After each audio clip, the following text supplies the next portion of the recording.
നമസ്കാരം. ഹരീഷ് കേരള വ്ളോഗ്സ് എന്ന നമ്മുടെ യൂട്യൂബ് ചാനലിലേക്ക് ഹാർദവമായ സ്വാഗതം. നമ്മുടെ യൂട്യൂബ് ചാനലിലൂടെ പുതിയൊരു പ്രോഗ്രാം ആരംഭിക്കുകയാണ്. കണ്ടതും കേട്ടതും. സിനിമാ മേഖലകളിലും അതുപോലെ തന്നെ രാഷ്ട്രീയ മേഖലകളിലും സാമൂഹ്യ മേഖലകളിലും എനിക്ക് അനുഭവമുള്ള കൊച്ചു കൊച്ചു സംഭവങ്ങൾ, തമാശയാകാം, സീരിയസ് ആയിട്ടുള്ള കാര്യങ്ങളാവാം, അങ്ങനെയുള്ള കാര്യങ്ങൾ നിങ്ങളുമായിട്ട് പങ്കുവെക്കുക എന്നതാണ് ഈ കണ്ടതും കേട്ടതും എന്ന ഈ പ്രോഗ്രാമിലൂടെ ഞാൻ ഉദ്ദേശിക്കുന്നത്. ഇന്നത്തെ പ്രോഗ്രാം കണ്ടതും കേട്ടതും നമ്മുടെ അഭിനയത്തിൻ്റെ മലയാള സിനിമയിലെ പെരുന്തച്ഛൻ ശ്രീ തിലകൻ ചേട്ടനെ കുറിച്ചുള്ള കുറച്ച് കാര്യങ്ങളാണ്. ആ കുറച്ച് കാര്യങ്ങൾ ഞാൻ നിങ്ങളുമായിട്ട് പങ്കുവെക്കുകയാണ്. അപ്പോൾ നമുക്ക് പ്രോഗ്രാമിലേക്ക് പോകാം. എല്ലാവരും ഈ പ്രോഗ്രാം കാണണം, ഷെയർ ചെയ്യണം, സബ്സ്ക്രൈബ് ചെയ്യണം, ലൈക്ക് ചെയ്യണം, എല്ലാവിധ പ്രോത്സാഹനങ്ങളും തരണം. അപ്പോൾ നമ്മൾ പ്രോഗ്രാമിലേക്ക് കിടക്കുകയാണ്. തിലകൻ ചേട്ടനും ഞാനും. ഞാൻ എന്നെ തന്നെ ആദ്യം പരിചയപ്പെടുത്താം. എൻ്റെ പേര് ഹരീഷ് കൃഷ്ണൻ. ചേർത്തലയിലാണ് എൻ്റെ വീട്. ചേർത്തല തന്നെ പട്ടണക്കാട് എന്ന ഗ്രാമം. പട്ടണക്കാട് തന്നെ ഒരു പ്രത്യേകത ഉണ്ട്. സുപ്രസിദ്ധനായ ഒരു ഗായകന് ജന്മം കൊടുത്ത സ്ഥലമാണ് പട്ടണക്കാട്. പട്ടണക്കാട് പുരുഷോത്തമൻ ഒത്തിരി നാടകഗാനങ്ങളിലും ഒത്തിരി സിനിമാ ഗാനങ്ങളും ആലപിച്ച അനശ്വരനായ പട്ടണക്കാട് പുരുഷോത്തമൻ എന്ന അനുഗ്രഹീത കലാകാരന് ജന്മം കൊടുത്ത നാടാണ് എൻ്റെ നാട്. ഞാൻ ജോലി ചെയ്യുന്നത് കേരളത്തെ ആദ്യം കണ്ണട കുര്യൻസ് ഓപ്റ്റിക്കൽസ് എന്ന സ്ഥാപനത്തിലാണ്. ഞാൻ ആദ്യമായിട്ട് ഈ സ്ഥാപനത്തിൽ ജോയിൻ ചെയ്യുന്നത് 2005 നവംബർ 14 ചേർത്തലയിൽ പുതിയതായിട്ട് ആരംഭിച്ച ഷോറൂമിലാണ് ഞാൻ ആദ്യമായിട്ട് കുര്യൻസ് ഓപ്റ്റിക്കൽസിൽ ജോയിൻ ചെയ്യുന്നത്. കുര്യൻസ് ഓപ്റ്റിക്കൽസിന്റെ എല്ലാ ഷോറൂമുകളും, കേരളത്തിലെ 10-27 ഷോറൂമുകളുണ്ട്, എല്ലാ ഷോറൂമുകളും ഉദ്ഘാടനം ചെയ്തിരുന്നത് സുപ്രസിദ്ധ സിനിമാ താരം, ചലച്ചിത്ര വേദിയിലെ അല്ലെങ്കിൽ മലയാള സിനിമാ വേദിയിലെ പെരുന്തച്ഛനായ ശ്രീ തിലകൻ ചേട്ടനാണ്. അങ്ങനെ ചേർത്തലയിലും കുര്യൻസ് ഓപ്റ്റിക്കൽസ് ഉദ്ഘാടനം ചെയ്യാൻ വേണ്ടി തിലകൻ ചേട്ടൻ വരികയാണ്. അദ്ദേഹം തലേ ദിവസം തന്നെ തിരുവനന്തപുരത്ത് നിന്ന് ചേർത്തലയിലെത്തും. അദ്ദേഹത്തിനുള്ള താമസ സൗകര്യങ്ങളെല്ലാം റെഡിയാക്കിയത് ഞാനാണ്.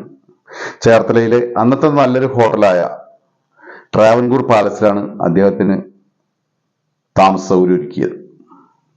പൊതുവെ കർക്കശക്കാരനായ, എല്ലാവരോടും പെട്ടെന്ന് ദേഷ്യപ്പെടുന്ന ഒരു വ്യക്തിയായിട്ടാണ് അന്ന് വരെ തിലകൻ ചേട്ടനെ പറ്റി ഞാൻ ധരിച്ചു വെച്ചിരുന്നത്. കാരണം സിനിമാ മാസികകളിലും അതുപോലെ സിനിമാ പ്രവർത്തകരൊക്കെ പറഞ്ഞ് കേട്ടിട്ടുള്ളൊരു അനുഭവം വെച്ചിട്ട് അദ്ദേഹം പെട്ടെന്ന് ദേഷ്യപ്പെടുന്ന ഒരു വ്യക്തിയെയാണ് എൻ്റെ മനസ്സിലുണ്ടായിരുന്നത്. എന്നാൽ എൻ്റെ അനുഭവം തികച്ചും തെറ്റായിരുന്നു, അല്ലെങ്കിൽ എൻ്റെ വിചാരം, ഞാൻ ഉദ്ദേശിച്ചത് തികച്ചും തെറ്റായിരുന്നു എന്ന് എനിക്ക് മനസ്സിലായി. കാരണം അദ്ദേഹം വളരെ സൗമ്യനായ, നമ്മൾ എന്തെങ്കിലും ചോദിച്ചാൽ അതിന് സൗമ്യമായിട്ട് തന്നെ മറുപടി പറയുന്ന നല്ലൊരു വ്യക്തിയായിട്ടാണ് തിലകൻ ചേട്ടനെ എനിക്ക് മനസ്സിലാക്കാൻ സാധിച്ചത്. ചേർത്തല ഉദ്ഘാടനം കഴിഞ്ഞു. പക്ഷെ അന്ന് അദ്ദേഹവുമായിട്ട് എനിക്ക് കൂടുതൽ സംസാരിക്കാനോ അല്ലെങ്കിൽ അങ്ങനെ കൂടുതൽ ഇടപഴകേണ്ട ഒരു അവസരം വന്നില്ല. കുര്യൻസ് ഓപ്റ്റിക്കൽസിന്റെ അടുത്ത ഷോറൂം ഉദ്ഘാടനം ചെയ്യുന്നതും തിലകൻ ചേട്ടൻ തന്നെയാണ്.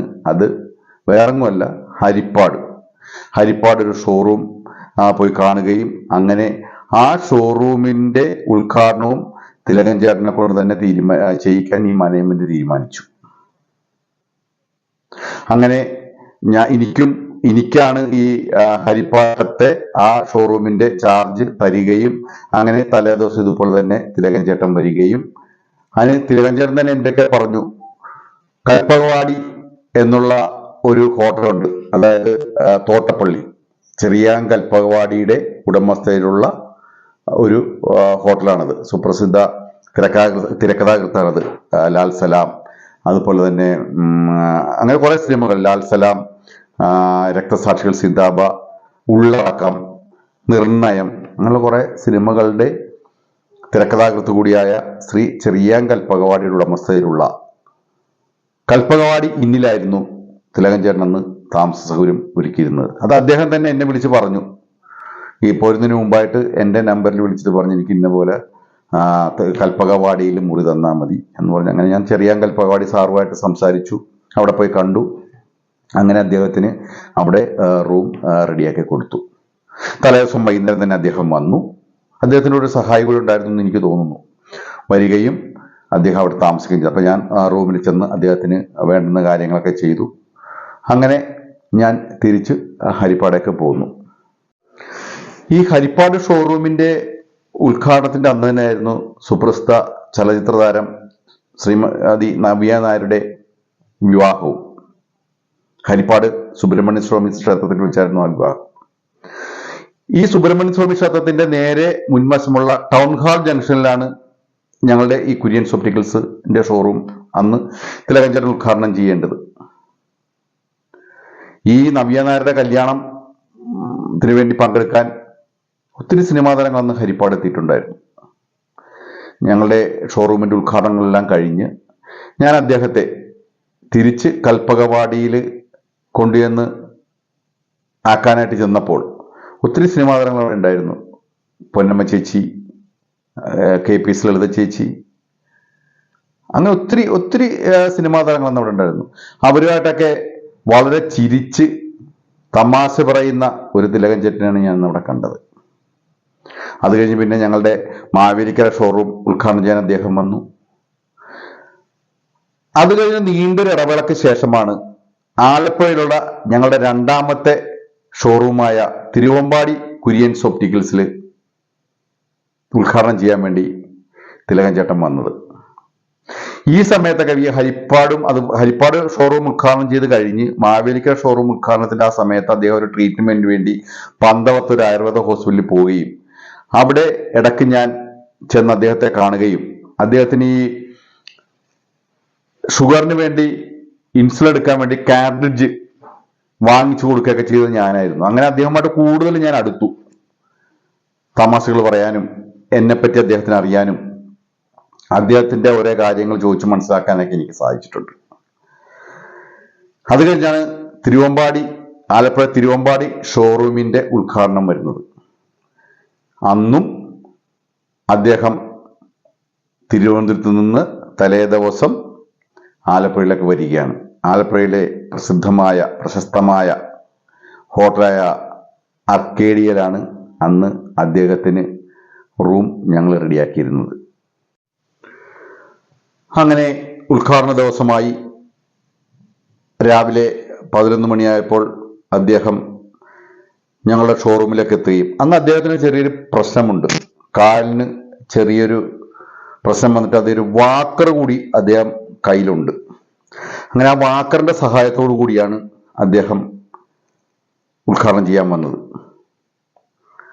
അങ്ങനെ വരികയും വളരെ നല്ല രീതിയിൽ ഷോറൂമിന്റെ ഉദ്ഘാടനമൊക്കെ ചെയ്തു.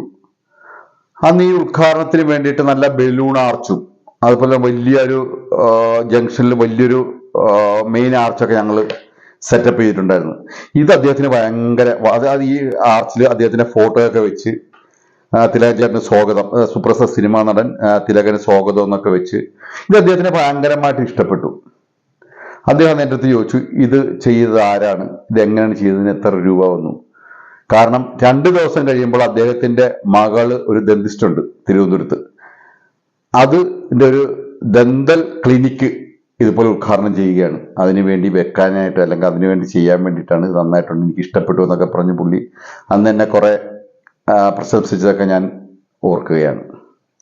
ഉദ്ഘാടനമെല്ലാം കഴിഞ്ഞു. ഒരു 12 മണിയായപ്പോൾ അദ്ദേഹം തിരിച്ച് ഈ ഹോട്ടലിലേക്ക് പോയി. അന്ന് ഉച്ചകഴിഞ്ഞിട്ട് 3 മണിയാകുമ്പോൾ ഷൊർണൂരൊക്കെ അദ്ദേഹം പോവുകയാണ്. എന്തോ ഒരു സിനിമയുടെ ഷൂട്ടിങ്ങിന് വേണ്ടി ഷൊർണൂരൊക്കെ പോവുകയാണ്. ഇതിലുള്ള ഏറ്റവും വലിയൊരു കാര്യം എന്ന് പറഞ്ഞു കഴിഞ്ഞാൽ അദ്ദേഹം തിരുവനന്തപുരത്ത് നിന്ന് ഈ ലൊക്കേഷനിൽ നിന്ന് അയച്ചു കൊടുത്ത കാറിലാണ് അദ്ദേഹം വരുന്നത്. വേണമെങ്കിൽ വേറെ ഏത് സിനിമാ നടന്മാരാണെങ്കിലും അദ്ദേഹം തിരുവനന്തപുരം മുതൽ ഈ ഷൊർണൂർ വരെയുള്ള കാശ് നമ്മളുടെ വാങ്ങിക്കും, പേ ചെയ്യും, നമ്മൾ തീർച്ചയായിട്ടും കൊടുക്കുകയും ചെയ്യും. പക്ഷെ അദ്ദേഹം ചെയ്തൊരു കാര്യം, അദ്ദേഹം തിരുവനന്തപുരത്ത് നിന്ന് ആലപ്പുഴ വരെയുള്ള പൈസ മാത്രമേ പുള്ളി വാങ്ങിച്ചുള്ളൂ. ആലപ്പുഴയിൽ നിന്ന് ഷൊർണൂരേക്ക് പോകാനുള്ള പൈസ മാത്രമേ ലൊക്കേഷനിൽ നിന്നും വാങ്ങിച്ചുള്ളൂ. അതാണ് തിലകൻ ചേട്ടന്റെ ഏറ്റവും വലിയൊരു പ്രത്യേകത എന്ന് പറഞ്ഞു കഴിഞ്ഞാൽ, ഒട്ടും ഈ പൈസക്ക് ബാർഗൻ ചെയ്യുന്ന ഒരാളല്ല. അതുപോലെ ഞങ്ങൾ ഉദ്ഘാടനം ചെയ്യുമ്പോഴൊന്നും പുള്ളിക്ക് പൈസ ഒന്നും കൊടുക്കാറില്ല. ഏതെങ്കിലും സമയത്ത് അദ്ദേഹം ചിലപ്പോൾ കണ്ണട ഞങ്ങൾ കൊടുക്കും, അല്ലാതെ വേറെ പൈസ ആയിട്ടുള്ള ഒരു ഇടപാടും തിലകൻ ചേട്ടനുമായിട്ട് ഞങ്ങൾക്കില്ലായിരുന്നു. ഏത് ഷോറൂമിന് എവിടെ വിളിച്ചാലും അദ്ദേഹം വളരെ സന്തോഷകരമായിട്ടാണ് അദ്ദേഹം വരുന്നത്. അദ്ദേഹം എന്നാണ് ആ ഉദ്ഘാടന ഡേറ്റ് എന്ന് ചോദിച്ചു കഴിഞ്ഞിട്ട് ആ ദിവസം അദ്ദേഹത്തിന് ചിലപ്പോൾ ഷൂട്ടിംഗ് ഉണ്ടെങ്കിൽ അത് നമ്മളത് അഡ്ജസ്റ്റ് ചെയ്ത് നമ്മൾ മാറ്റിവെക്കും, അല്ലെങ്കിൽ അദ്ദേഹം അത് സമ്മതിക്കുകയും ചെയ്യും. അങ്ങനെയാണ് ഈ തിലകൻ ചേട്ടനും കുര്യൻസ് ഒപ്റ്റിക്കൽസുമായിട്ടുള്ള ഒരു ബന്ധം.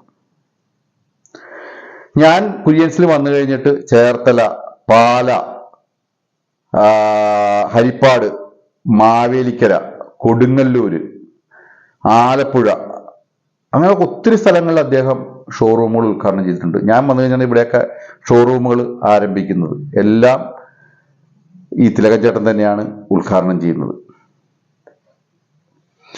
ഈ കുര്യൻസിന്റെ ഈ തിരുവമ്പാടിക്കരയുടെ ഉദ്ഘാടനങ്ങളെല്ലാം കഴിഞ്ഞ് അദ്ദേഹം റൂമിലേക്ക് ചെന്നു. ഞാനും കൂടെ പോയി. അദ്ദേഹം അന്നേരം ഫുഡ് കഴിക്കാനുള്ള തിരക്കിന് ഈ റൂമിൽ ഫുഡൊക്കെ വന്നു. ഈ ഫുഡ് കഴിച്ചിരുന്ന സമയത്ത് ഒരു വിശേഷം പറഞ്ഞു കൊടുത്ത് ഞാൻ വളരെ നാളായിട്ട് മനസ്സിൽ ഉദ്ദേശിച്ചൊരു സംഭവമുണ്ട്, അതൊന്ന് ചോദിക്കണം എന്ന് കരുതി ഞാൻ അദ്ദേഹത്തിന് അത് ചോദിക്കാനായിട്ട് തുനിയുകയാണ്. 365 ദിവസം തുടർച്ചയായി തിയേറ്ററുകളിൽ ഓടിയ ഗോഡ് ഫാദർ എന്ന് പറഞ്ഞ സിനിമയിലെ ഒരു രംഗം നിങ്ങൾ എല്ലാവരും ശ്രദ്ധിച്ചിട്ടുണ്ടാകും എന്ന് ഞാൻ വിശ്വസിക്കുകയാണ്. എൻ്റെ ക്ലൈമാക്സ് സീൻ, മുകേഷിൻ്റെയും കനകയുടെയും കല്യാണം കഴിഞ്ഞു. അവിടെ പ്രശ്നങ്ങളൊക്കെ ഉണ്ടായി. തിരിച്ച് അവർ വീട്ടിലേക്ക് വരികയാണ്, അതായത് അഞ്ഞൂറാൻ്റെ വീട്ടിലേക്ക് വരികയാണ്. ഗേറ്റ് അടഞ്ഞു കിടക്കുന്നു. അഞ്ഞൂറാൻ ഭയങ്കര ദേഷ്യത്തോടു കൂടി അവിടെ നിൽക്കുന്നു. ഇവർ വന്നു കഴിയുമ്പോൾ എല്ലാവരും അച്ഛനെ പേടിച്ച് ഇങ്ങനെ നിൽക്കുന്ന സമയത്ത് കയറി വാട മക്കളെ എന്ന് പറഞ്ഞ് ഗേറ്റ് തുറക്കുമ്പോൾ ആദ്യം കാണിക്കുന്ന ക്ലോസപ്പ് KP ലളിത ചേച്ചിയുടെയും ഇന്നസെന്റ് ചേട്ടനെയും, ഭയങ്കര സന്തോഷം. അടുത്ത ക്ലോസപ്പ് കാണിക്കുന്നത് മുകേഷിന്റെയും കനകയും. മുകേഷിനെ ആദ്യം കാണിക്കും, പിന്നെ കനകയും, സന്തോഷം. ഭീമൻ രൂപിനെ കാണിക്കും പിന്നീട്, അവിടെയും ഒരു സന്തോഷം. തിലകൻ ചേട്ടന്റെ ക്ലോസപ്പ് കാണിക്കുമ്പോൾ ശ്രദ്ധിച്ചു കാണും, ഒരു ഒരു ഒരു സങ്കടഭാവമോ ആരോടുള്ള വിദ്വേഷമോ എല്ലാം കലർന്ന ഒരു ഭാവത്തോടു കൂടിയുള്ള ഒരു മുഖഭാവമാണ് ആ ക്ലോസപ്പിൽ വരുന്നത്. ഞാൻ അതിനകത്ത് മനസ്സിലാക്കിയത് ഇന്നസെന്റ് ചേട്ടന്റെ KP ലളിത ചേച്ചിയുടെ കല്യാണം കഴിഞ്ഞു, മുകേഷിന്റെ കനകയുടെയും കല്യാണം കഴിഞ്ഞു, അവരുടെ കഥാപാത്രങ്ങൾ. ഇനി ഭീമൻ രഘുവിന് കല്യാണം കഴിക്കാൻ പറ്റില്ല, ചെറുപ്പക്കാരനാണ്. പക്ഷേ അച്ഛൻ സമ്മതിച്ചു വന്നപ്പോൾ എന്റെ പ്രായം കഴിഞ്ഞല്ലോ, ആ ഒരു നിരാശയും ദേഷ്യവുമാണ് അദ്ദേഹം മുഖത്ത് പ്രകടിപ്പിച്ചെന്നാണ് ഞാൻ മനസ്സിലാക്കിയത്. ഞാനിത് അദ്ദേഹത്തോട് ചോദിച്ചു, ഇത് തിലകൻ ചേട്ടൻ അറിഞ്ഞിട്ടുള്ള ഒരു സംഭവമാണോ, ഇങ്ങനെ അറിഞ്ഞിട്ടുണ്ട്? പുള്ളി അത് പെട്ടെന്നത് ഓർത്തില്ല. എന്നാലും പുള്ളി പറഞ്ഞു അത് അന്നേരം ഡയറക്ടർ പറഞ്ഞു, അന്നത്തെ ക്ലോസപ്പിൽ എന്താണ് തിലകൻ ചേട്ടൻ അന്നേരം അവിടെ ചെയ്യാൻ പറ്റുന്നത് ചെയ്തോളാൻ പറഞ്ഞു. ഞാൻ അങ്ങനെ ചെയ്തു, അത്രയേ ഉള്ളൂ എന്ന് പറഞ്ഞാൽ അദ്ദേഹം ചിരിച്ചിട്ട് പറഞ്ഞു. പക്ഷെ അത് ഞാൻ പറഞ്ഞൊരു കാര്യം പുള്ളിയും വളരെ തമാശയായിട്ട് തന്നെ എടുത്തു. എനിക്കത് വളരെ സന്തോഷമുണ്ടായി. അങ്ങനെ ആ രംഗം കഴിഞ്ഞു. അദ്ദേഹം ഷൊർണൂരൊക്കെ പോയി. അങ്ങനെയുള്ളതാണ്. പിന്നെ ഞാൻ പുള്ളിനെ കാണുന്നത് കോട്ടയം കഞ്ഞിക്കുഴി എന്നുള്ള സ്ഥലത്തൊരു ഷോറൂം ഉദ്ഘാടനം ചെയ്യാൻ വേണ്ടി വരികയാണ്. അന്നേരം തിലകൻ ചേട്ടൻ വളരെ അവശനായി ഹോസ്പിറ്റലിലൊക്കെ അഡ്മിറ്റായി. അങ്ങനെ ഇരിക്കുന്നതാണിത്. അപ്പം ഞങ്ങൾ തിലകൻ ചേട്ടനെ തന്നെ ഉദ്ഘാടനം ചെയ്യിക്കാം എന്ന് പറഞ്ഞ് മകൻ ഷമ്മിയെ വിളിക്കുകയാണ്. അങ്ങനെ ഷമ്മി തിലകനെ വിളിച്ചു കഴിഞ്ഞപ്പോൾ അദ്ദേഹമാണ് പറയുന്നത് അച്ഛൻ ഹോസ്പിറ്റലൈസ്ഡ് ആണ്, എന്നാൽ ഇപ്പോൾ കഴിഞ്ഞ് വീട്ടിലുണ്ട്. അങ്ങനെ അച്ഛൻ്റെ തിലകൻ ചേട്ടനെ കൊടുത്തു. തിലകൻ ചേട്ടൻ അതിനും വരാൻ തയ്യാറായി. പക്ഷെ എല്ലാവരും വിലക്കി, ശോഭി തിലകനും ഷമ്മി ചേട്ടനൊക്കെ വിലക്കി പോകണ്ട. പക്ഷെ പുള്ളി പറഞ്ഞു ഞാൻ അവരുടെ ഉദ്ഘാടനത്തിന് ഞാൻ പോകും. അങ്ങനെ അദ്ദേഹം കോട്ടയത്തേക്ക് വരികയാണ്. അതൊരു സെപ്റ്റംബർ 12-ാം തീയതിയാണെന്ന് തോന്നുന്നു. 2012 സെപ്റ്റംബർ 12-ാം തീയതിയാണെന്ന് എനിക്ക് തോന്നുന്നത്. അദ്ദേഹം വരികയാണ്.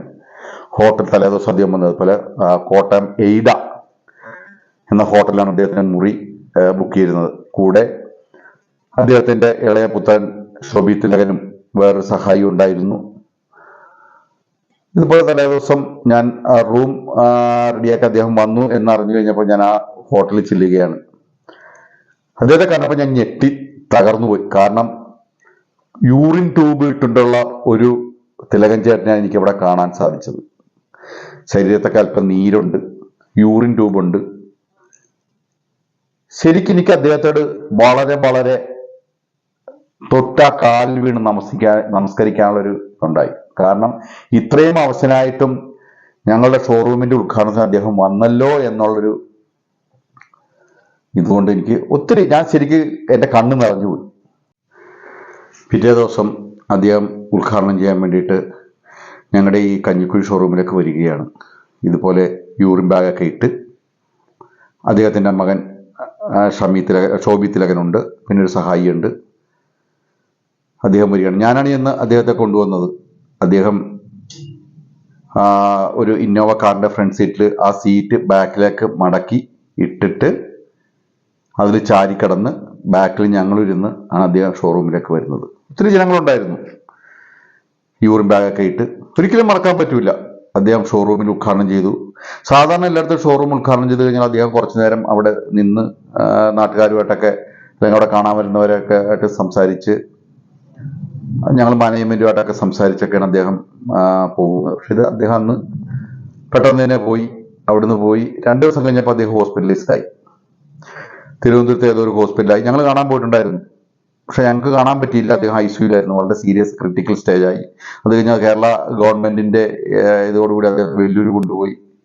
അങ്ങനെ ഒരു 1.5 മാസത്തിൽ അദ്ദേഹം മരിച്ചു.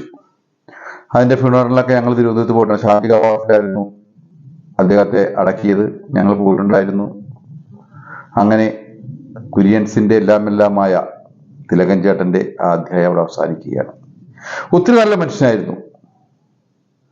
എല്ലാവരും പറഞ്ഞ പോലെ അദ്ദേഹം കർക്കശക്കാരനോ ദേഷ്യപ്പെടുന്ന ഒരാളല്ലായിരുന്നു. എൻ്റെ അനുഭവത്തിൽ അദ്ദേഹം ഒത്തിരി തമാശ പറയും. എന്തെങ്കിലും തമാശ കേട്ടാൽ അദ്ദേഹം ചിരിക്കും. അങ്ങനെയുള്ള ഒരാളായിരുന്നു എൻ്റെ അനുഭവത്തിൽ. മറ്റുള്ളതൊന്നും എനിക്കറിയത്തില്ല, എനിക്ക് അതിനുള്ള അറിവില്ല. പക്ഷെ ഞാനുമായിട്ടുള്ള ഒരു ബന്ധം എന്ന് പറഞ്ഞു കഴിഞ്ഞാൽ ഈ കുര്യൻസിൽ വന്നതോടുകൂടിയാണ് അദ്ദേഹമായിട്ടുള്ള ഒരു ബന്ധം എനിക്കുണ്ടാകുന്നത്. ഇപ്പോഴും അദ്ദേഹത്തിൻ്റെ മക്കളായ ഷമ്മി ചേട്ടനുമായിട്ടും ശോഭിയായിട്ടൊക്കെ എനിക്ക് നല്ല അടുപ്പമുണ്ട്. ഇടയ്ക്ക് ഞാൻ വിളിക്കാറുണ്ട് അവരെ. അങ്ങനെയാണ് തിലകൻ ചേട്ടൻ്റെ എൻ്റെ അനുഭവത്തിലുള്ള ഒരു കഥ. ഈ ഒരു പ്രോഗ്രാം നിങ്ങൾക്ക് ഇഷ്ടപ്പെട്ടെങ്കിൽ സബ്സ്ക്രൈബ് ചെയ്യണം, ഷെയർ ചെയ്യണം, എനിക്ക് എല്ലാ പ്രോത്സാഹനങ്ങളും തരണം. ഇനി അടുത്ത പ്രാവശ്യം വേറൊരു ചലച്ചിത്ര നടൻ്റെ അല്ലെങ്കിൽ എനിക്ക് അനുഭവമുള്ള ഒരു സംഭവമായിട്ട് ഞാൻ വരാം. അതുവരെ എല്ലാവർക്കും നമസ്കാരം.